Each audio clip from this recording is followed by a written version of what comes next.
মুখ্যমন্ত্রী মমতা বন্দ্যোপাধ্যায়কে বলতে শুনেছি যে আমার পুলিশ প্রশাসনের ভিতরে আরএসএসের লোক বসে আছে এবং তারা অনেক ক্ষেত্রে দাঙ্গার মতো কাজের একটা যেখানে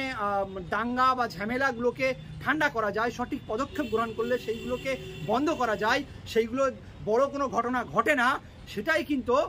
মুখ্যমন্ত্রীও বারবার বলে এসেছে এবং আমরা বাস্তবেও দেখতে পাচ্ছি তারা কিন্তু সেই বিজেপি আরএসএসের এজেন্ট হয়ে কাজ করছে এবং যে ঘটনাটা ঠান্ডা হয়ে যাওয়ার কথা সেটা ঠান্ডা না হয়ে তাকে বড় করে সে একটা অন্য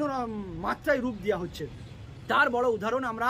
২০কে লক্ষ্য রেখে ২৬কে বাংলা দখলের লক্ষ্য রেখে বিভিন্ন যে রুট ম্যাপ তৈরি করছে বিজেপি, যে গেম প্ল্যান করছে, সেই গেম প্ল্যানের অংশই কিন্তু এই দুর্গাপুর, এই বারুইপুর, এই মহেশতলা প্রত্যেকটা জায়গায় কখনো প্রশাসন বা পুলিশ প্রত্যক্ষ মদত আছে, কখনো বিজেপি আরএসএসের কর্মীরা প্রত্যক্ষ মদত আছে, সেই মদতেই কিন্তু এই ঘটনাগুলো ঘটছে। তবে উত্তরপ্রদেশ, মধ্যপ্রদেশ গোবলয় যেগুলো আছে সেই গোবলয়ের থেকে আমাদের বাংলা শান্তিপূর্ণ বাংলা, আমাদের বাংলা ঐক্য ভ্রাতৃত্বের বাংলা, আমাদের বাংলা স্বামী বিবেকানন্দের বাংলা, কাজী নজরুল ইসলামের বাংলা, রামকৃষ্ণ পরমহংসের বাংলা, সেই বাংলায় কিন্তু সেই উগ্রতা, সেই হিংসা, সেই কিন্তু প্রাধান্য দেয় না। বারবার দেখে এসেছি এই বাংলার জনগণ এটাকে রুখে দিবে, এটাকে তার মুহূর্তের জবাব দিবে। এই